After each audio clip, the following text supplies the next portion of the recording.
Any workroom needs a wonderful cutting table. You've got yours right in the center. I do. Tell me more about it. It's a little wayward. It's sort of pieced together because I started working in an upstairs bedroom.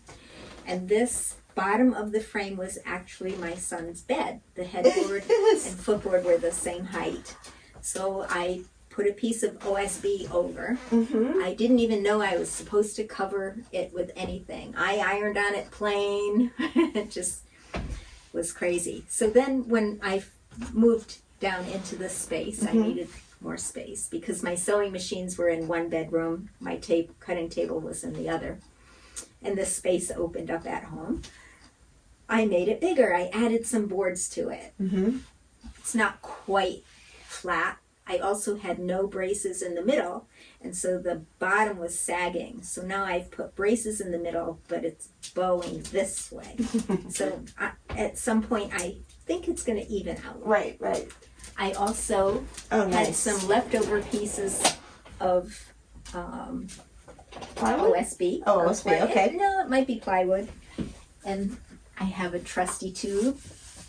Oh, to prop up very nice. That part, and there's one just like it on the other side. It's a little more narrow because that's what I had. That's good. So that takes it from... I can do a 1.5 width. Oh, nice. It's good. Actually about 79 inches. Push up. Push up? Push up and down. There we go. Oh, now I locked this one. There we go. Okay. There. Clever. And I noticed you have a sheer fabric on top. Yes, I have voile on top. Makes things slide very easily. Nothing gets hung up on there. Great. I made a mistake. I had run out of voile and I covered it with batiste, and the batiste held the fabric. Things didn't slide as well. So big tip, if you're going to add sheer fabric or something to your table grid. So the benefit of doing that is to... Keeps your table clean. About every 3 months I rip this off, I put another piece on, and I am sparkling clean. And again, that slippery factory. Really. Yeah, it definitely makes projects easier to move around. It does. Wonderful. So as you were making the cornice today, I noticed several things, like creative storage solutions, and I'm especially curious to have you point those out. Right? I will do that. The first thing I noticed was your clever hang of your cornice batting. Yes, so I just took an old drapery rod and secured blocks to the wall and suspended it. In order to get to it, I need either a stool, or most of the time I'm standing on top of my table. So, I have special plastic I put down, and I stand on top of the table to fill the iron. I bought it used. Oh gosh, it's been a godsend. I used to have my iron on this cart, so I could drag it over. But this was always lying on the fabric as I was on the other side. And this way I can reach it from almost every corner. Not when the flaps are up, but yeah. No, that's a great, it's wonderful. Great track system. And you've got nice joists, or what are those called? The cross. Whatever those are. But how wonderful that those were already in place, right? It so that took made me this a little while to figure out how to get it up there, suspend it so it would be even, but it looked pretty well. I dipped down a little bit on this side, so it tends to slide that way, which isn't that bad. Right. I like, ours does that too, and I like it that it gets out always of the way. ends up, right. Unless you're on that side of the table. Yeah, you got it. So fabric books I suspended across those cross beams. I have oops shades up there that somebody will want sometime. What a clever... This is my double wide blackout. Oh. So when Angel sends it, they send it folded in a box. And folded in half. Yeah, well, it's folded. Okay. And I ordered it in 13-yard sections. And I took a long tube that drapery came in, and another fabric tube, and put them together, and then just wound it all up and hung it. And this is so clever. Where did you get that idea? It was leftover fabric, and I knew I had to suspend it somehow. I didn't want to make big indentations in it, Mm-hmm. so that's what I did. So 2 grommets, Two and grommets a and scrap a- piece of fabric, and Yep, and you and have a a hanging cup hook. system and a cup hook. Wonderful. Yep. Hey, Arlo. Uh-oh. Oh, it's There. okay. Will you let me pick you up? He will. Oh. As long as he can see me, he's Oh, I think you're related to Winston. I do. good. Yeah. I do. Awesome. All right, let's. So up here we have Yes. slat wall. Okay. So this is suspended on hooks. Oh. I unhook it and it comes down. So I can store Roman shades that are made up there or any valances. Yes. I also made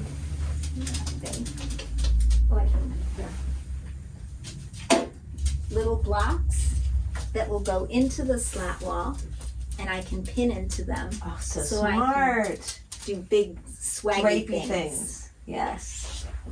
I noticed you've got some rolled goods storage. Yes. When I'm doing Roman shades, I just pull this out and it Wonderful. works out really well.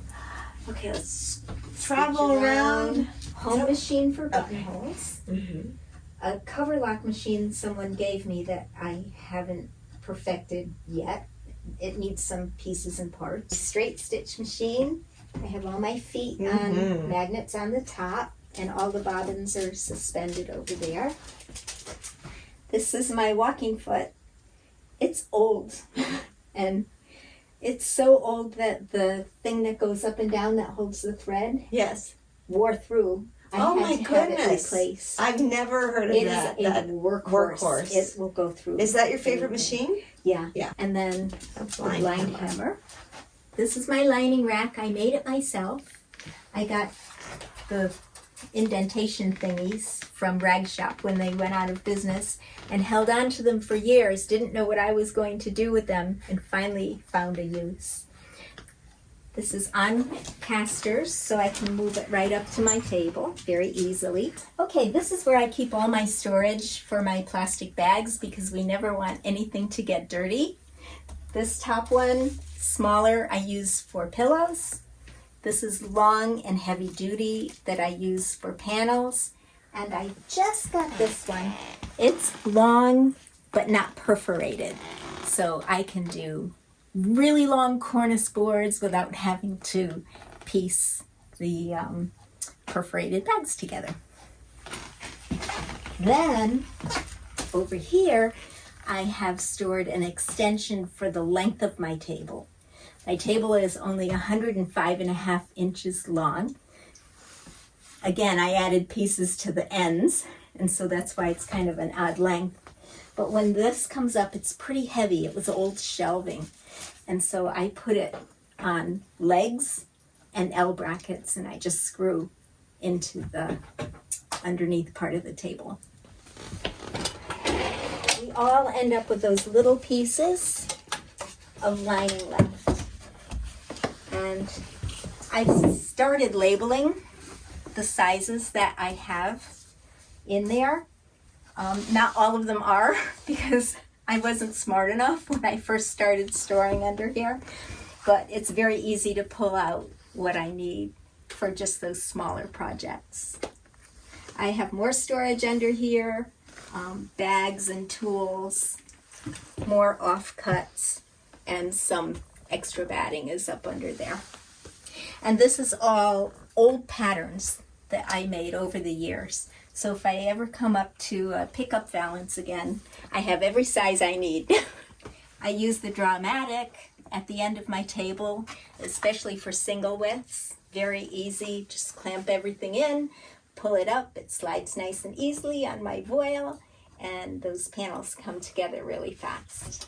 So here's something that I just added to my workroom, and it was an inspiration from Susan Woodcock, who got her inspiration from Grant Trick, who did something similar on one of the legs of his table, or a cart.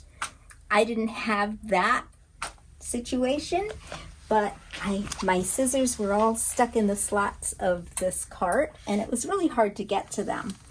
There are too many scissors there because a lot of them are older, but I cut up a cardboard tube, screwed it to a board, screwed that with brackets to my cart, and now my scissors are very accessible. I tend to stand on this side of the table to work. Doesn't make sense. It would be easier to stand on that side near the machines, but I'm just used to being here. And my cart is here, so it makes it very easy for me to grab tools. I have everything that I need for upholstery here. Glues underneath, clips. Have to fill my iron, cutting tools, and all the scissors.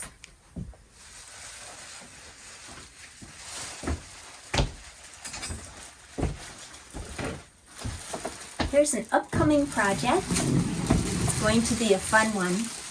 This is an old balloon chair one of my clients acquired. She loves the needlepoint. It's beautiful. It is starting to pull apart in places, but I'm going to add an interlining or interfacing and see if I can stabilize it. The bottom has ballooned out, and so that's what we need to address. She would love to keep all of this fabric and the trim, so I am going to have to very carefully take everything off, strip it all down, start from the beginning, and make it like new. 85% of my work is to the trade, and the rest is retail, because that's how I started out, and they're still calling me. And their friends are too. So the reason the name of my business is Seems So Right is because I had a friend who was selling business cards, and I said, oh, I'll help her out. She said, what's the name of your business? And I didn't have a business name, so off the top of my head I said Seems So Right, and it's been that ever since. If I was doing it today, I probably would incorporate my name or something so people would remember me, but they seem to find me. Want to see where I keep all the extra fabric? Oh, I'd love to. It has to go someday, or I have to use it.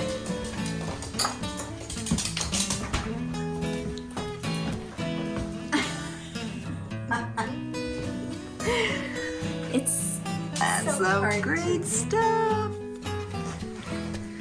Star of the show.